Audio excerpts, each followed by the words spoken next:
احرام سفید ہونا ظاہر سنت ہے، اگر بالفرض سفید نہ ہو، آف وائٹ وغیرہ ہو تو جائز ہے، کوئی حرج نہیں ہے۔ اور احرام کی جو نیچے والی چادر ہے اس میں بہت زیادہ غلط فہمیاں پائی جاتی ہیں۔ عام طور پر جو لوگ ازار، تہبند، لنگی سنت ہے پہنتے ہیں، تو اس میں تو ویسے بہتر ہوتا ہے کہ مکمل سلائی ہو، احرام میں تو بہرحال سلائی ہو نہیں سکتی، لیکن اگر سلائی نہ ہو تو تہبند بھی لوگ اس طریقے سے پہن لیتے ہیں کہ اس میں بے پردگی ہوتی ہے۔ تو اس لیے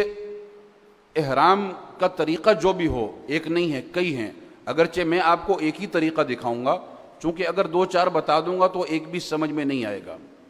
لیکن جو بھی آپ طریقہ اختیار کریں اس میں پردہ مکمل ہونا چاہیے، بے پردگی نہ ہو۔ تو اب یہ ہے کہ احرام کی جو اوپر والی چادر ہے اس میں اتنے مسائل نہیں ہیں، ہاں نیچے والی چادر میں مسائل ہیں، اور پھر خاص طور پر دوران حج چونکہ 2.5-3 دن احرام ہوتا ہے،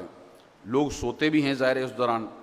تو سوتے ہوئے بہت بے پردگی ہو جاتی ہے۔ اس کا حل بھی میں آپ کو بتاؤں گا، چونکہ یہ مطلب نہیں ہے کہ آپ نے احرام کی 2 چادریں پہن لی تو اب آپ اپنے اوپر کوئی اور کپڑا نہیں لے سکتے، ایسا نہیں ہے۔ پردے کا تو مکمل خیال رکھنا ہے، سلا ہوا کپڑا منع ہے، اور سلا ہوا کپڑا پہننا منع ہے، اوڑھنا بہرحال منع نہیں ہے۔ تو جب آپ اپنے خیموں میں، عرفات میں حالت احرام میں لیٹیں، سوئیں، تو ایک اور چادر ایکسٹرا وہ اپنے اوپر آپ ڈال کر سو سکتے ہیں، پاؤں کے نیچے اس کو دبا لیں اور یہاں تک ڈال کر سو جائیں، چونکہ سونے کے بعد آدمی کا اپنا ہوش تو ہوتا نہیں ہے، تو بعض مرتبہ بے پردگی ہو جاتی ہے۔ اگر ایکسٹرا چادر نہ ہو تو احرام کی جو اوپر والی چادر ہے اس چادر کو ہی ہٹا لیں اوپر، اور اس کو آپ نیچے، پاؤں کے نیچے دبا کر یہاں تک رکھ کر سو جائیے۔